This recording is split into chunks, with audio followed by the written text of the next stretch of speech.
Welcome back to my channel, everyone. Today I will be reviewing Her Private Hell for you all. Seriously, I'm going to try and tell you the plot in the best way I can, as this is absolutely one confusing movie. I'm not going to attempt a conventional plot summary for Her Private Hell, because any such effort would only underscore how little of the film ultimately makes sense.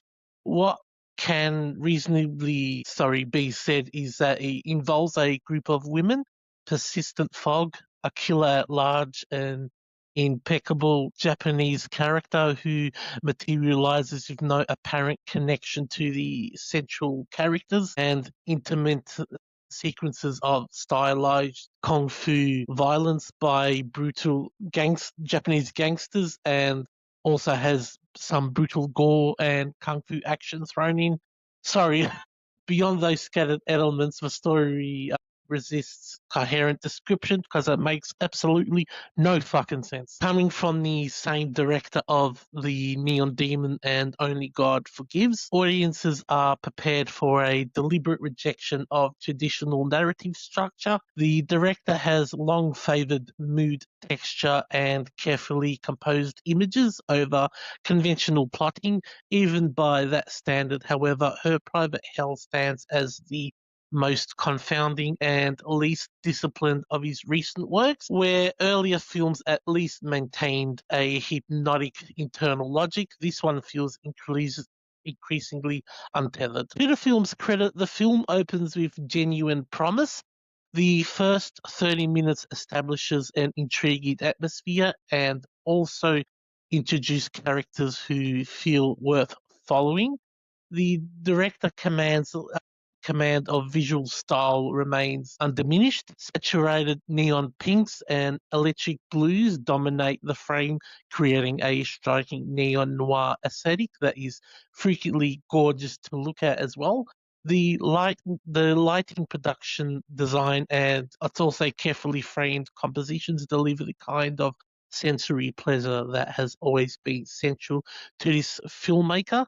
For a while, the combination of sleek surfaces, controlled tension, and lingering close-ups holds your attention. Well, for me, it held my attention at least. The trouble begins shortly after the first kill. From that point forward, the film unravels into a disjointed succession of set pieces, unexplained appearances, and an abrupt tonal shift that abandon any discernible emotional or narrative through line. The introduction of the Japanese character and the subsequent kung fu sequences, complete with graphic violence, only deepen the sense of disconnection. Rather than escalating tension or eliminating character, these elements feel abruptly inserted, contributing to an overall impression of a film that has lost control of its own impulses. I've got to say, at least the experience is not boring in the conventional sense.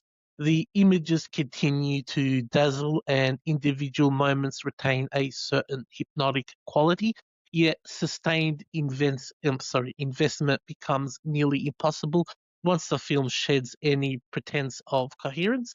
What begins as an intriguing, stylish mystery devolves into an alienating exercise that prioritizes surface over substance. Previous assignments that have labeled Her Private Hell a case of style over substance are, in this instance, entirely accurate.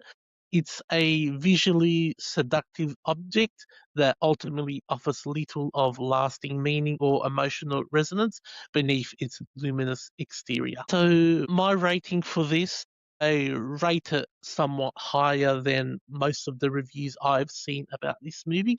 So my rating for this movie is a 2 out of 5. The film looks absolutely gorgeous. If this movie ever was to get released in Australia and in the IMAX format, I would actually go and see it because visually it's one of the best looking movies I've seen this year. But it's just so confusing that I was like, what the hell is going on here? I mean, I can't even like describe what it's about. I mean, even my description of the movie was fucked up, because it's just such a confusing movie. So 2 out of 5 is my score for this movie.